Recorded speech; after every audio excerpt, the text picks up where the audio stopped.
নমস্কার, the power of astrology Sumanta ji Chowdhury আমার এই ইউটিউব চ্যানেলে আপনাদের সবাইকে স্বাগত। আমি এখন আলোচনা করব নতুন অর্থ বর্ষ মাস অর্থাৎ ফিনান্সিয়াল ইয়ার এপ্রিল মাস। এই এপ্রিল মাসটিতে কন্যা রাশির জাতক জাতিকাদের জীবনে কি কি ঘটতে চলেছে, কি কি সাবধানতা অবলম্বন করা প্রয়োজন, কিরকম কাটবে, এভরিথিং আমি আলোচনা করতে শুরু করছি। এখন আজকের এই আলোচনাটা কিন্তু আমি পরিপূর্ণভাবে সার্বিক মতে করব। কেন সার্বিক মতে করব?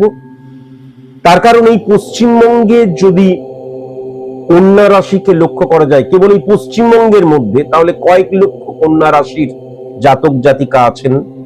তাদের প্রত্যেকের date of birth, time of birth, place of birth আলাদা, সুতরাং জন্মছক আলাদা, সুতরাং স্পট ইমপ্লিমেন্টেশন ছক আলাদা। প্রত্যেকটি মানুষ আলাদা আলাদা হওয়ার জন্য কালপুরুষ ছক আলাদা।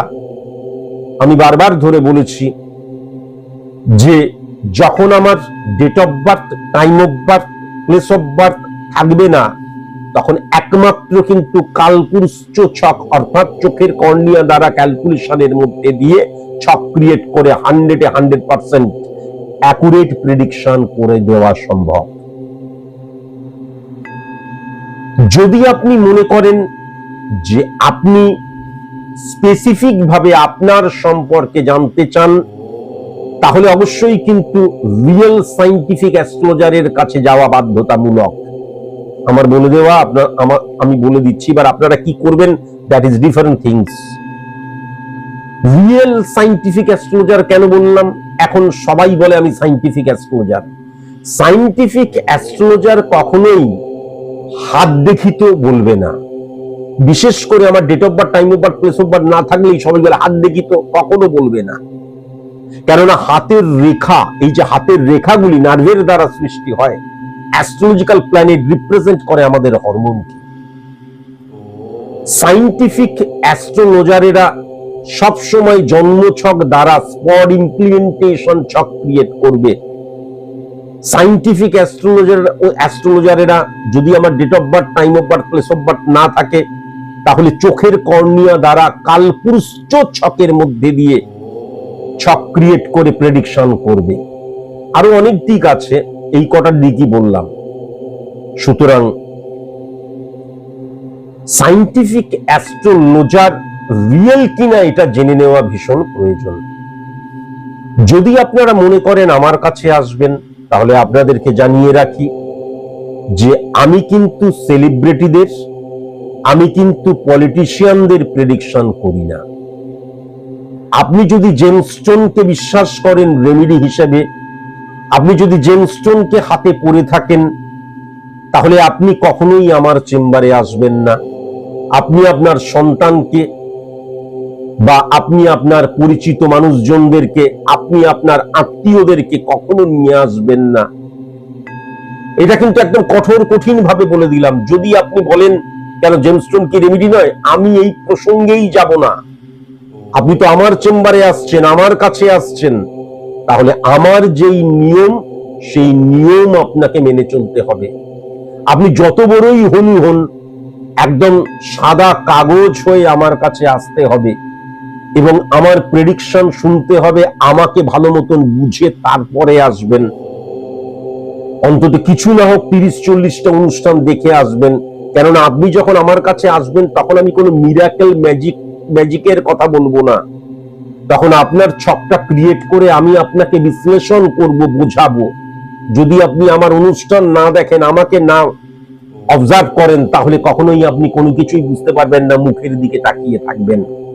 আর আমি বিরাট হনু, বিরাট মহান, আমি তো তাই জন্য বারবার ধরে বলছি, যারা বিরাট মহান, নিজেদেরকে সেলিব্রিটি মনে করেন বা সত্যি সত্যি সেলিব্রিটি, আমার মতন নগণ্য অ্যাস্ট্রোলজারের কাছে আসার দরকার নেই। আমার কাছে যারা আসবেন, তারা একদম সাদা কাগজ হয়ে মাথা নিয়ে আসবেন। হ্যাঁ, আসতে হবে, তাই এটা আমার নিয়মের মধ্যে পড়ে। আমার চেম্বার ফিস অনেক বেশি, 3000 টাকা। আমার অনলাইন প্রেডিকশন ফিস আবার 5000 টাকা। সুতরাং কেবল জানার জন্য আমার কাছে আসবেন না। পশ্চিমবঙ্গে প্রচুর ভালো ভালো ভালো ভালো অতি ভালো অ্যাস্ট্রোলজার রয়েছে, তাদের কাছে যাবেন। আমার কাছে যদি আসতে হয়, মনে রাখবেন একজন সায়েন্টিফিক অ্যাস্ট্রোলজার প্রেডিক্টর সমাজ সংস্কারক নয়। আপনার পজিটিভ সাইড নিয়ে তিনি আলোচনাই করবেন না, আপনার নেগেটিভিটি নিয়ে, আপনার নেগেটিভ সাইড নিয়ে তিনি আলোচনা করবেন, সেগুলোকে তুলে ধরবেন। আপনি শুনলেন, বাড়ি চলে গেলেন, তারপরেও ভাগ্যে যা আছে তাই হবে, বেকার বেকার এখন ও আমার গুরুদেব রয়েছে, আমার ঈশ্বর রয়েছে, জাগ্রত দেবদেবী রয়েছে। আসবেন না, কখনো আসবেন না 3000 টাকা খরচা করতে। আমি বলছি এক একটা অর্থের প্রচুর মূল্য। আপনি যদি সেরকম সিরিয়াস হন যে আমি স্যারের কাছে যাব, নেগেটিভিটি জানবো এবং বাই হুক বাই ক্রুক দরকার হলে ঘটি বাটি বিক্রি করে নেগেটিভিটিকে অফ করব, এতটাই সিরিয়াস যদি আপনি হন, তবেই আপনি আমার কাছে আসবেন। তা না হলে আমার কাছে এসে একটি টাকাও আপনি খরচ করবেন না। আমি এটা আপনাদেরকে একদম বারংবার বলছি, একটি টাকাও খরচ করবেন না আমাকে দিয়ে। আমার কাছে এসে 3000 টাকা কেন দিতে যাবেন? এখন খুব ভালো মতন যদি আমি লক্ষ্য করি, তাহলে কন্যা রাশির জাতক জাতিকাদের ক্ষেত্রে ইম্পর্টেন্ট ফ্যাক্টর যেটা হয়ে যাচ্ছে, মেবি মে নডবির জায়গাটায় চলে যাচ্ছে আমার ব্যক্তিগত জীবনের জায়গাটা। যদি ব্যক্তিগত জীবনে কন্যা রাশির জাতক জাতিকা বিয়ে করে থাকেন, আমার বিবাহ হয়ে গেছে, তাহলে স্বামী স্ত্রীর সম্পর্কের মধ্যে ভুল বোঝাবুঝির জায়গা, স্বামী স্ত্রীর সম্পর্কের মধ্যে তৃতীয় কোনো মানুষের জায়গা, স্বামী স্ত্রীর সম্পর্কের মধ্যে যে বন্ডিংটা, শ্রদ্ধার জায়গাটা, বিশ্বাসের জায়গাটা, সেই জায়গাটা কিন্তু কোল্যাপস করে যাচ্ছে। ভেরি ভেরি কসাস এবং কনসাস হওয়া ভীষণ প্রয়োজন বলে আমার মনে হয়। ইম্পর্টেন্ট ফ্যাক্টর যেটা হচ্ছে, কন্যা রাশির জাতক জাতিকাদের প্রেমজ সম্পর্কের মধ্যে, ঠোঁটটাকে কামড়ে দিলাম, প্রেমজ সম্পর্কের মধ্যে যেটা লক্ষ্য করা যাচ্ছে, ইলিউশন, আবেগ, ইমোশনের জায়গা, একদম ইলিউশন, আবেগ, ইমোশনের জায়গা দ্বারা কিন্তু প্রেমজ জীবনের জায়গাটা লক্ষ্য করা যাচ্ছে। এবং যদি কন্যা রাশির জাতক জাতিকাদের কোন রকমের প্রেমজ জীবন চলছে, সেটা অপূর্ণ হয়ে যাওয়ার জায়গা, বা সেটা যদি কখনো আমি ফোর্সফুলি দেখা যাচ্ছে আমি কাউকে বিয়ে করে নিতেই পারি, পরবর্তীকালে কিন্তু মারাত্মক ড্যামেজের জায়গা লক্ষ্য করা যাচ্ছে। মারাত্মক ড্যামেজের জায়গা কন্যা রাশির জাতক জাতিকাদের ক্ষেত্রে বৈবাহিক জীবনে, সম্পর্কের ক্ষেত্রে বিশেষ করে বৈবাহিক জীবনে বা প্রেমজ জীবনে ভুল সিদ্ধান্তের জায়গা, ইলিউশন, আবেগ, ইমোশন দ্বারা কিন্তু তাড়িত, প্রভাবিত হওয়ার জায়গা লক্ষ্য করা যাচ্ছে। কেমন এই জায়গাটা কিন্তু লক্ষ্য করা যাচ্ছে। ভেরি ভেরি কসাস এবং কনসাস হওয়া ভীষণ প্রয়োজন। এখন ইম্পর্টেন্ট ফ্যাক্টর, সেকেন্ড হাউস কিন্তু ফিফথ হাউস দ্বারা প্রভাবিত হচ্ছে এবং সেক্ষেত্রে 10th হাউসকে কিন্তু উচ্চস্থ করছে। তাহলে যদি অর্থনৈতিক জায়গা থেকে দেখা যায়, তাহলে অপরচুনিটির জায়গা লক্ষ্য করা যাচ্ছে, সোর্স অফ ইনকামের জায়গাটা। যদি অপরচুনিটির জায়গা থেকে দেখা যায়, তাহলে সঞ্চয়ের জায়গাটা, অর্থনৈতিক জায়গাটা ডে বাই ডে ইনক্রিজ করবে, সেটা কিন্তু লক্ষ্য করা যাচ্ছে।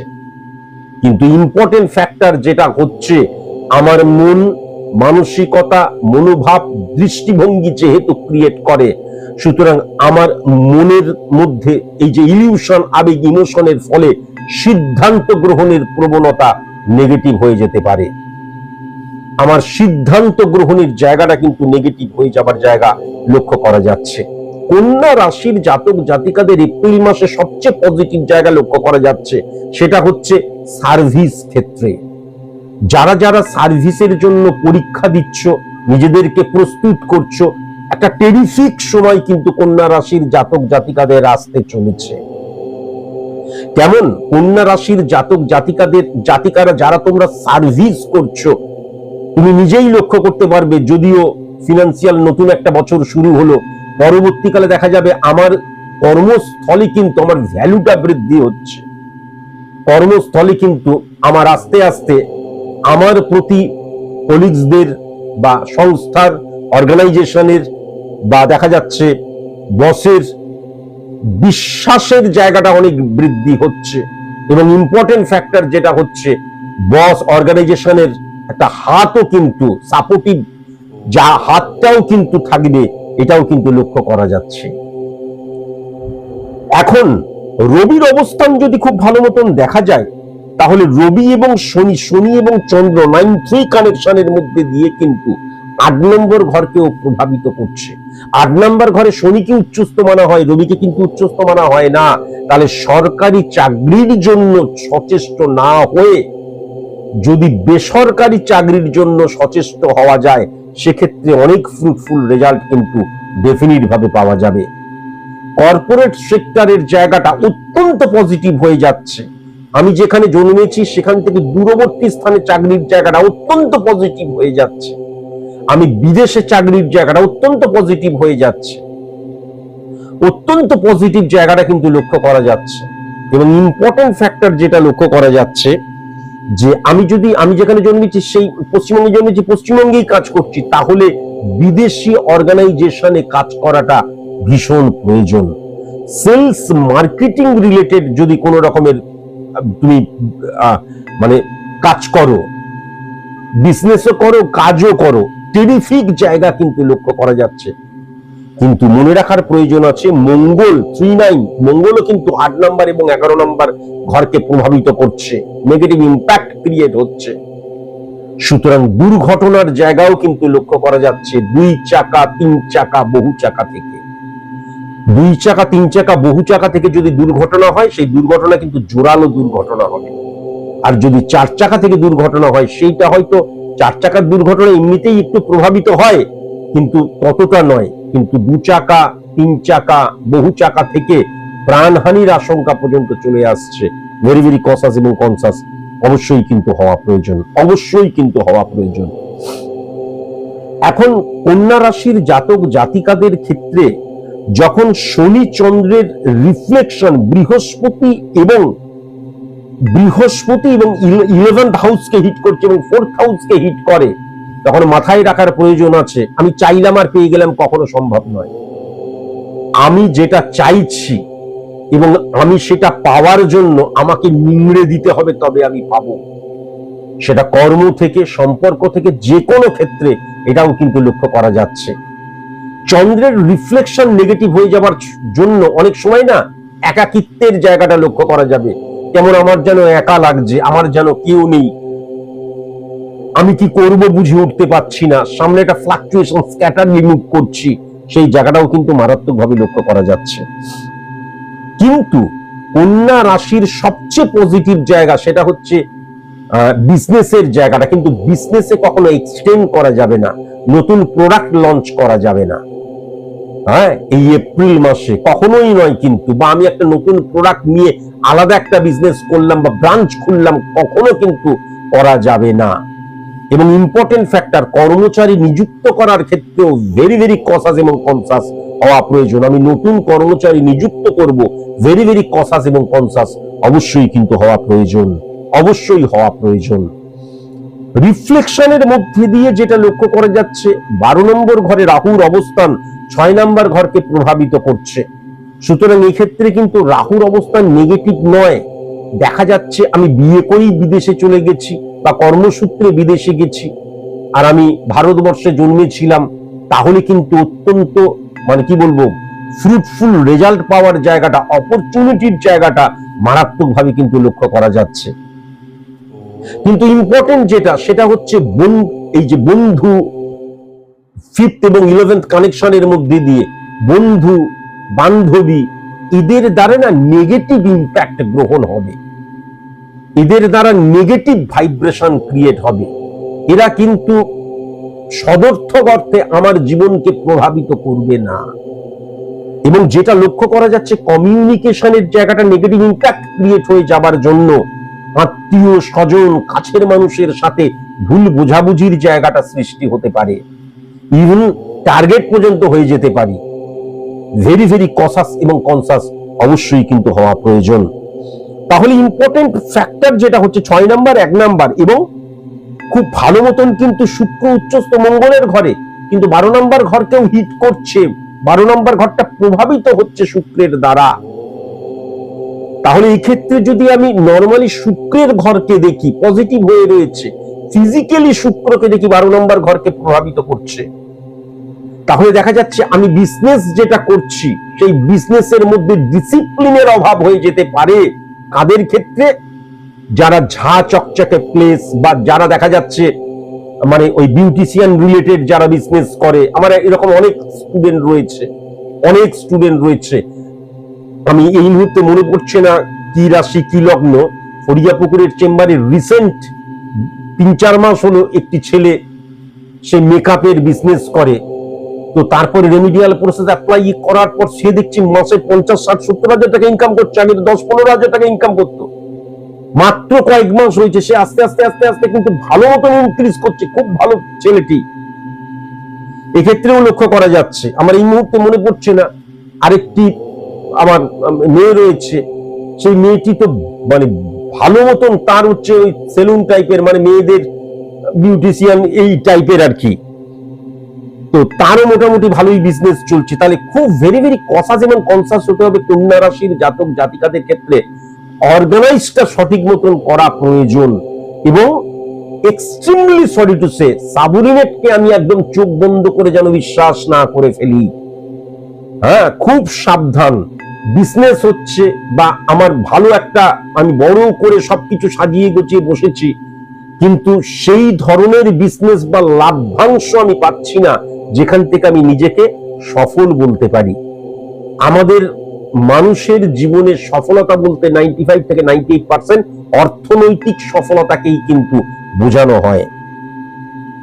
কন্যা রাশির জাতক জাতিকাদের ক্ষেত্রে যদি 4th হাউস, যদি 5th হাউস, যদি 9th হাউসে লক্ষ্য করা যায়, তাহলে স্টুডেন্টদের ক্ষেত্রে কিন্তু অমনোযোগী এবং চারিত্রিকগত বিভ্রান্তিকর পদক্ষেপ আমি লক্ষ্য করতে পারছি। ভেরি ভেরি কসাস এবং কনসাস। যে কাজ এখন করা উচিত নয়, যে চিন্তাধারা এখন আনা উচিত নয়, নিজেকে যেভাবে ইমপ্লিমেন্ট করা উচিত সেরকম ভাবে ইমপ্লিমেন্ট না করে যেগুলো আমার করা উচিত নয় সেই জায়গায় আমি চলে যাচ্ছি, এটাও লক্ষ্য করা যাচ্ছে। এই ক্ষেত্রেও কিন্তু ভেরি ভেরি কসাস এবং কনসাস। ইম্পর্টেন্ট ফ্যাক্টর যেটা, সেটা হচ্ছে মোবাইল ফোবিয়ার জায়গাও কিন্তু আমি মারাত্মক নেগেটিভ লক্ষ্য করতে পারছি। এবং সবচেয়ে বড় কথা, waste of energy, waste of feelings, waste of ইমোশনের জায়গাটাও আমি মারাত্মক লক্ষ্য করতে পারছি। একটু ছোট্ট করে এক্সাম্পল দিই। দেখা যাচ্ছে কোনো একটি মেয়েকে অথবা কোনো একটি ছেলেকে পটিয়ে ফেলেছি। এবার পটিয়ে ফেলার পর কি আমি আমার বন্ধু বান্ধবী সকলের কাছে শুনেছি তারা সারা রাত ধরে কথা বলে, সারাদিন তারা বিজি থাকে বলে। আমি এক্সাম্পল স্বরূপ বলছি, মাথাটা গরম হয়ে যাচ্ছে তবু এক্সাম্পল স্বরূপ বলছি। দেখা গেল আমিও সারা রাত ধরে মোবাইলের মধ্যে, কোনো মানে নেই কিন্তু আমি একজন স্টুডেন্ট, আমার সামনে পড়াশোনা আছে, হ্যাঁ, আমি ওই সমস্ত সবকিছু ত্যাগ করে দিই, সারা রাত ধরে করে গেলাম, সারা রাত ধরে করে গেলাম এবং মনে করলাম এই যে এইটা কি অন্যরা করে, প্রেমিক প্রেমিকার সাথে করে, আমি আমার বন্ধু বান্ধবী হ্যান ত্যানকে দেখেছি, আমিও করছি। অহেতুক, এর পেছনে কিন্তু কোনো যুক্তি নেই, এর পেছনে কিন্তু কোনো বুদ্ধি নেই, এর পেছনে কিন্তু কোনো লজিক নেই। এখন বলবেন ভালোবাসায় লজিক কাজ করে, এটাকে ভালোবাসা বলে না। কিন্তু এটাকে কেউ যদি বলেন যে এটা ভালোবাসা, তাহলে ধিক সেই ভালোবাসা। তারপর কি হলো, দেখা গেল ওই 3টে-4টে নাগাদ ঘুমাইলো, এবার দেখা গেল 9টার সময় 10টার সময় উঠলো, সারাদিন ঢুলছে, সারাদিন ঢুলছে। পড়াশোনা করবি কি, সারাদিন ঢুলছে।